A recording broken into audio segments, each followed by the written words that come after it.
Hello and welcome to the Flexline Media coverage of the inaugural Discmania Garden City Open 2023. This round 1 front 9 coverage is brought to you by Discmania. My name is Little Jeremy Brokenshire, and I'm joined in the booth today by Ashton Clark. Now, this is the first tournament run by the Christchurch Disc Golf Club, and man, is it a goodie. They've got the beautiful Hagley Park course set up for us today, and I'm excited to watch some good golf. So on the feature card today, we've got the Discmania 1 and 4 boys, starting off with Ben Wiel-Lake, currently rated at 968, up from Queenstown. Connor Mckinstry down from the North Island, 981 rated. Got a couple more local boys. Good to see yourself on a feature card, Ashton. Currently sitting in 4th for the New Zealand Tour, and we've got Sebastian Falconer stepping up for his second tournament to MPO, up from MA1. Alright, so hole 1, we've got a crush off the first tee, 142 metres, basically straight ahead with no hazards in the way. The whole weekend it was a bit of a headwind, so a lot of people were struggling to get there, but hopefully all the boys on this card have got the distance for it. Good morning, everyone. Welcome to the 2023 Garden City Open presented by Discmania. With our first tee time of the day, our 10 a.m. tee time, with our 1 and 4 Discmania prospects. Teeing up first from, we're going Connor first? Ben first. Representing Queenstown, Ben Wiel-Lake. Yeah, that's a nice sweet touch to have the names read out on T1 as well. It's not something we're quite used to down here, but add the extra hype for the majors. Love it. And read out by a familiar face. Who's that good-looking fella? Yeah, Avery coming down to support. Obviously, Discmania is the naming sponsor, so it's awesome to get them over here. That's a nice-looking rip with Ben. DD3 off the first into a headwind. And he's put himself, looks like edge of circle. Crush.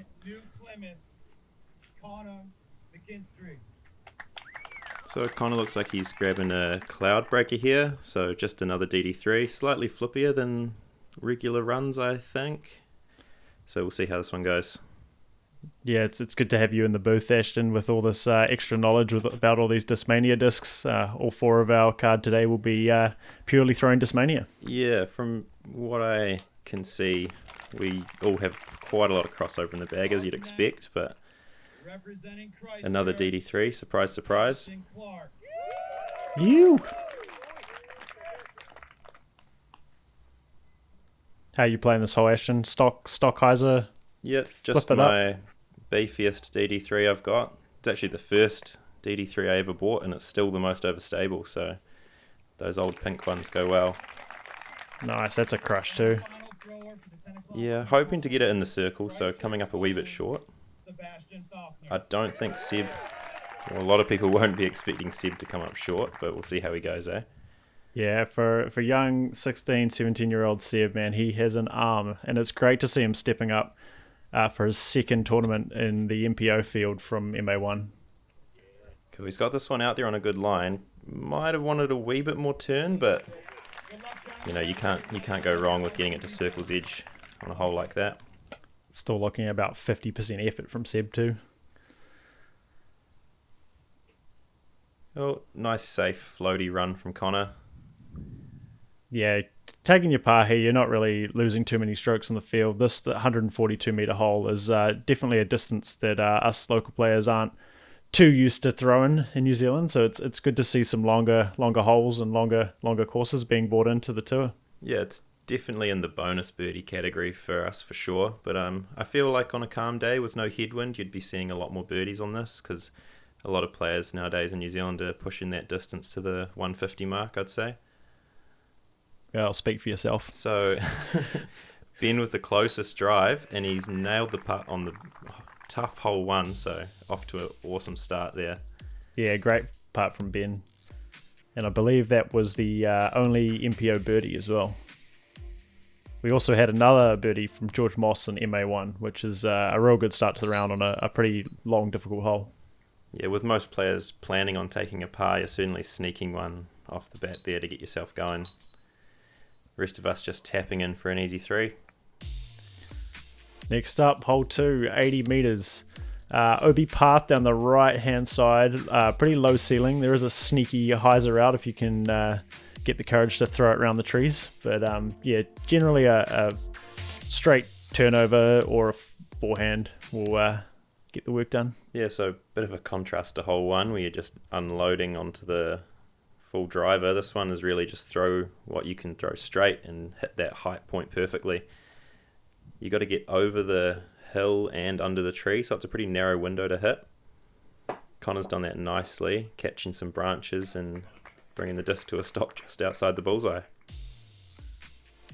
Well-deserved replay here, courtesy of NZDSS. Great to see them sponsoring the coverage.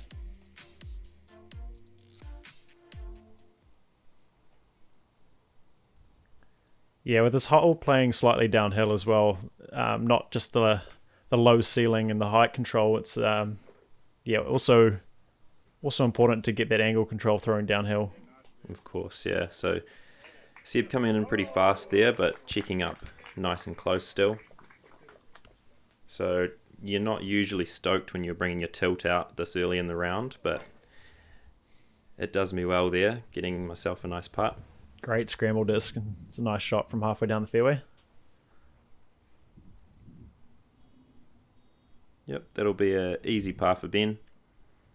He got his birdie on hole 1, so he's already ahead of the pace. Nice putt. Good scramble there from yourself.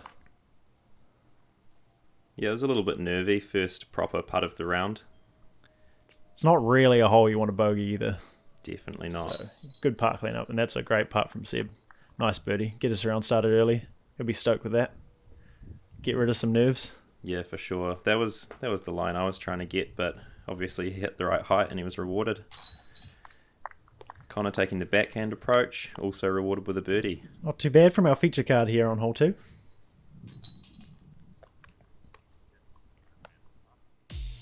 So, hole 3, 132 metres, and we've got a left to right moving fairway. There's a mando tree in the centre, which doesn't give you too many problems. A lot of us will be just looking to throw a big anhyzer with a distance driver, trying not to fade out too early back towards the wall you can see on the left, which is around basket 1.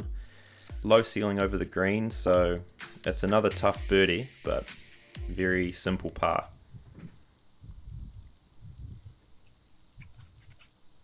Yeah, I love the design of this hole. The mando in the middle, forcing you to throw it out left but drift right. Yeah, so I think Connor went with a fairway driver there. Got a bit more turn than he would have liked. I believe this is a DD1 out of Seb, getting the perfect full flight. Wow. And I didn't see too many getting under those trees. Yeah, you're not going to see much closer than that. He's hit it perfectly. I really like the low trees around the basket too. It kind of means if you throw it short, you've got a height control on your approach shot. You really get rewarded for getting the full flight on it. Ben with his yellow DD3 again, fading out a bit early, but no danger over there. No real OB to speak of on this one. DD3 again. Little bit too much Annie, but I'm down there with a look for 3. I saw a lot of drives landing where you are or out where Ben are. Fading out or turning over too much was a very common play on this hole with a hopefully easy layup for your par. Yeah, it was an interesting wind on this hole throughout the weekend. It's kind of hard to get the read because we were in such wide open grassy area, but there was a pretty stiff right to left off the tee, so pushing all the anhyzers down really made it tough to get that full distance. Ben with a little chip forehand into the ceiling, but he's close enough for a look to the basket.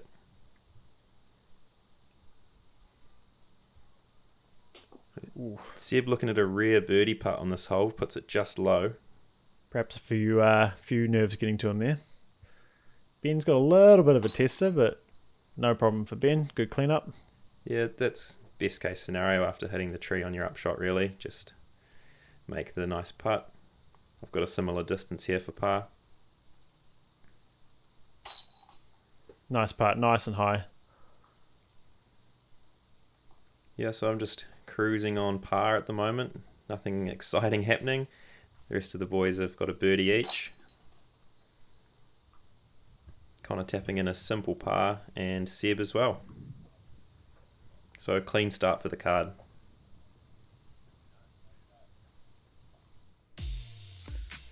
Moving on to hole 4. We've got par 4, 159 metres with a Mando to the left, as you can see on the right side of your screen there. A little sand bunker that plays hazard just to the left of the Mando, and basically a dog leg to the right and into the green that's got some good cabbage tree guardians. There is a little path as well that plays OB long. Yeah, I really enjoyed this hole. I think it's a great 2-shot hole. You can attempt to get around the corner with the left to right wind, but at the end of the day, a safe shot into the open like Connor's thrown just there is probably the smartest play. Get yourself a nice straight 90 to 100 metre throw for birdie. So Seb following suit, putting one out safe. Yeah, not such a long hole, but placement is extremely important off the tee and for your approach shot. So I do really like the design of this hole as well. Yeah, so it's a bit more of an aggressive line out of bend there, and I think clipping that tree might have saved him from pushing into the hazard. Yeah, it's just another safe approach to the mouth. It really takes all of the out of bounds and hazard in between the green and yourself out of play, really, because you're just thrown straight over it unless you do it 140 metres in front of yourself. It's nice from Connor, just checking up slightly short of the OB. Yeah, great distance control there. As you can see, the OB path behind the basket shouldn't come into play, but there is some pretty dry grass out there, so you can get a bit more skip than you're intending. Smooth up shot from Seb as well. Yeah, and how good is this? Playing on a normally golf course that they've closed down for the weekend for us to play 3 rounds of this tournament in this beautiful location. Yeah, it's definitely I'd say probably a Christchurch disc golfer's dream, getting to play in Hagley, just always driving past it and seeing the massive established trees and all those beautiful fairways. So really exciting time for disc golf in Christchurch and New Zealand. Yep, every day driving home from work, you're like, one day there's got to be a disc golf there. Yep. Disc golf course there, surely. Progress. So Ben just a bit high there. Seb nails one for birdie. Great confident putt out of Seb. Yeah, so early on, this is probably one of the ones that you're chalking up for a birdie in your round. It's pretty simple unless you get caught up in one of those early trees off the tee. I'd say most people in open have got a 100-metre shot and a 90-metre upshot in their game. It's a really good start out of Connor and Seb picking up the 2 birdies that you feel like a must-gets almost for the first 4 holes anyway. So that 2 down through 4 is a really good start.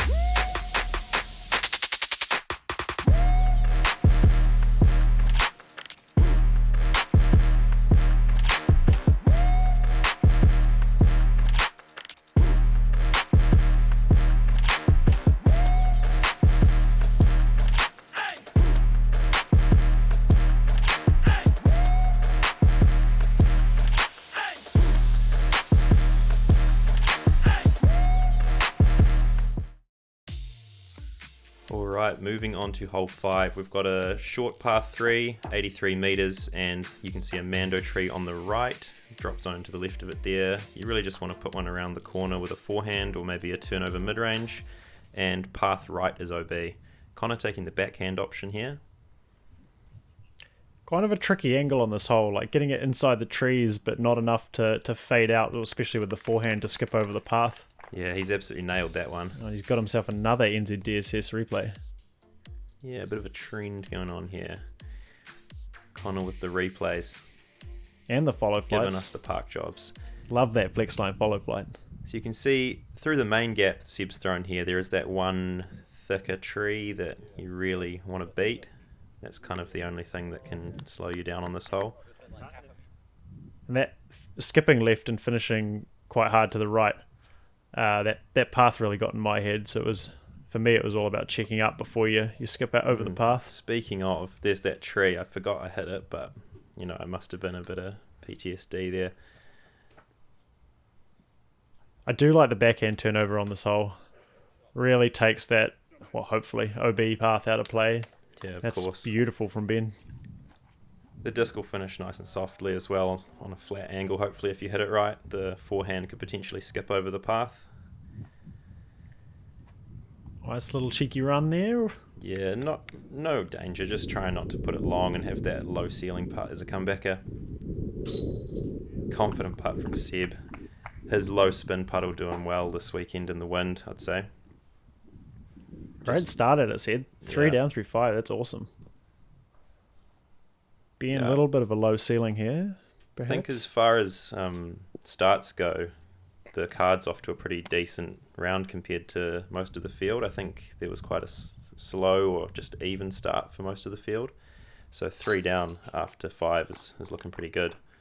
Connor keeping pace right there with Seb as well. I'll tidy up for another par. No damage. Ben was pretty close for birdie there. He might be a little frustrated about that one, but par, no harm, no foul. Moving on to hole 6, 89 meters. This hole's fantastic. Look at these bunkers. Playing hazard, but the basket is just sitting on a little nook surrounded by like a horseshoe-shaped bunker. So it's really just a stock hyzer over the trees, or you can put a straight shot through the middle. Yeah, it's a stressful tee shot for me.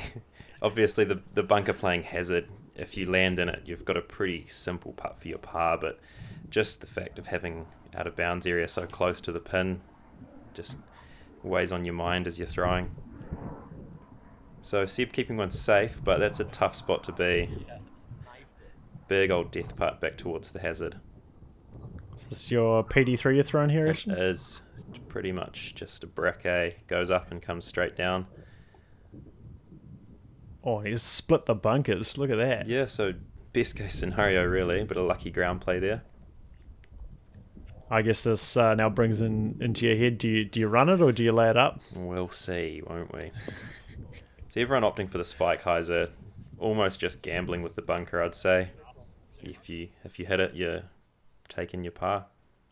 I think either trying to stick it close and getting it in the bunker is not too bad, but if you want to be safe and stay away from those hazards, juicing one long is pretty good, but you are kind of forced to lay it up, as we see Seb doing here. Also, smart play from Connor, laying up short of the bunker there.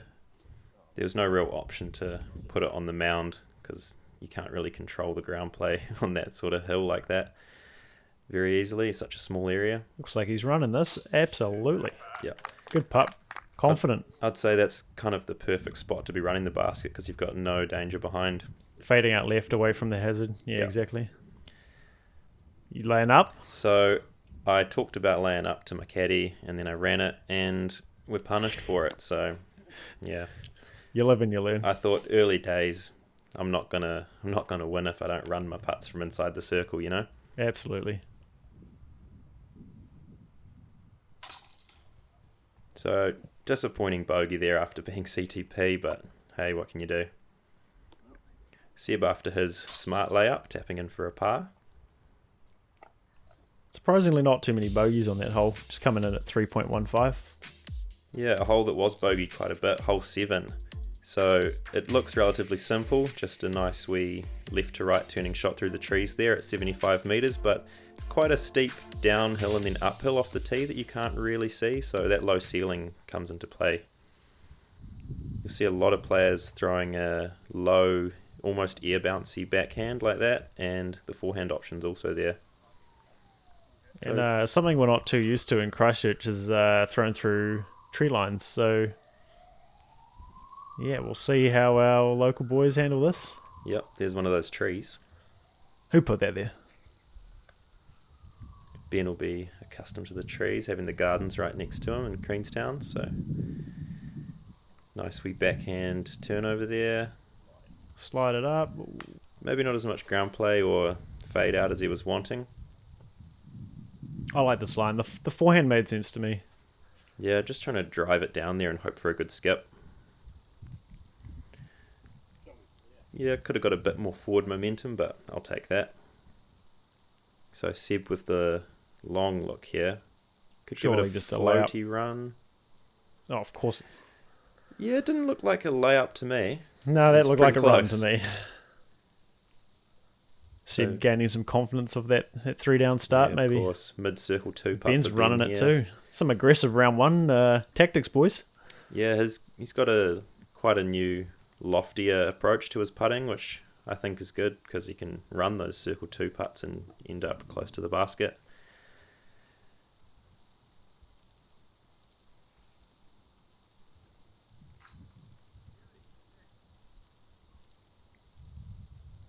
Another good run out of you, just a little bit to the right. Not looking for air balls from there, are we? No, but it's a pretty safe run from outside circle. There's not too much consequence around the basket here. Yeah, once again, there's not really a bogey in play if you get through that initial gap, so you're not being punished for a middle of the fairway shot. I have to say, for a warm Christchurch summer's day, it's nice to see the wind down for once as well. Yeah, it was a bit of a treat as well. Any hole that you played getting through the trees, bit of shade. Obviously, if you haven't heard, it was pushing mid-30s on Friday and Saturday, so tough conditions out there.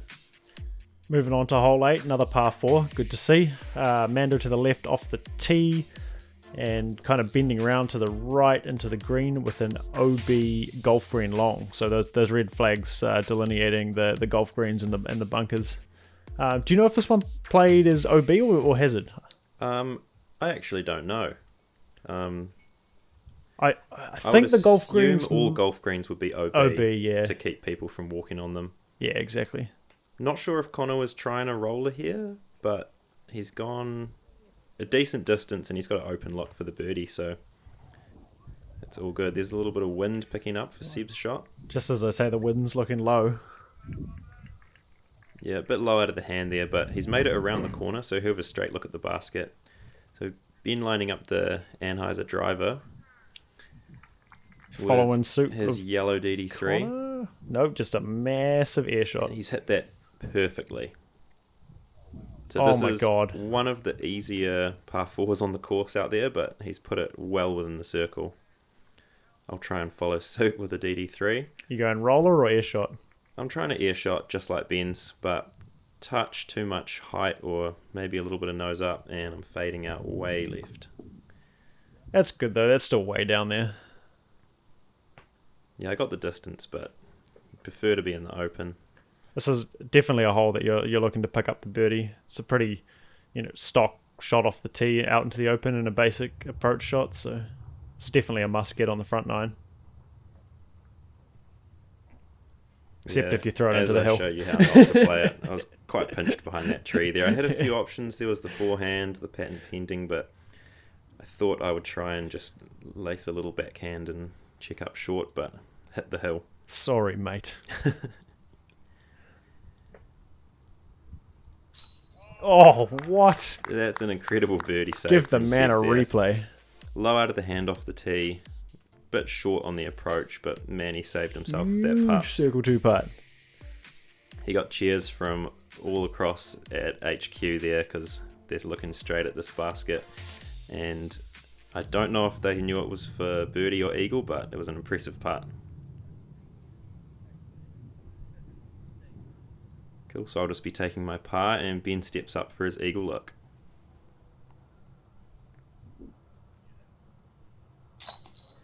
Yep. Wow. That's one of the most simple eagles you're going to grab out on the course.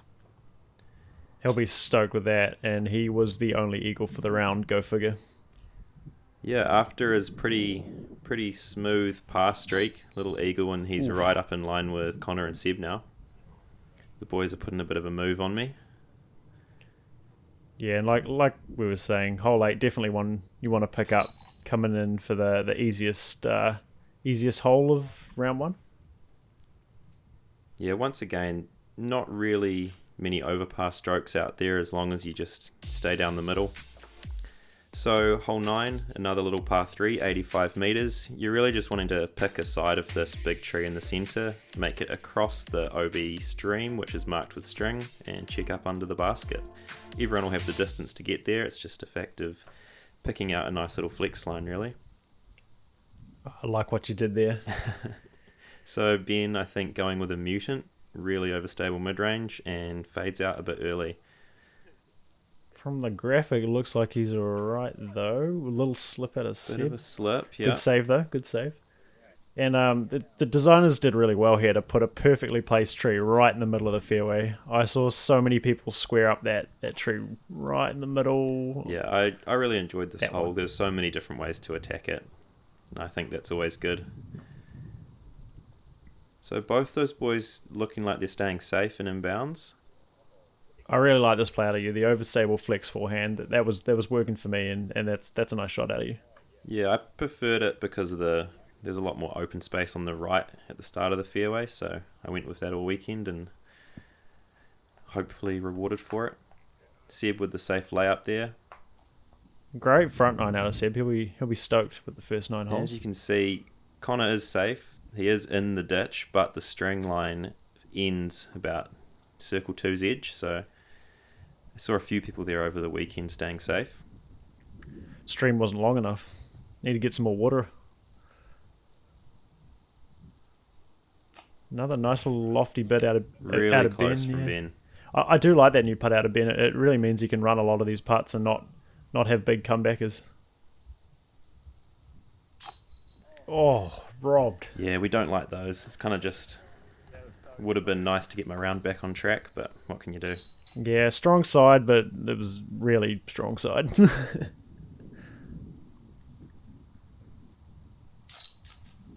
Clean up for our feature card here. Yeah, so looking like it's going to be a par frame.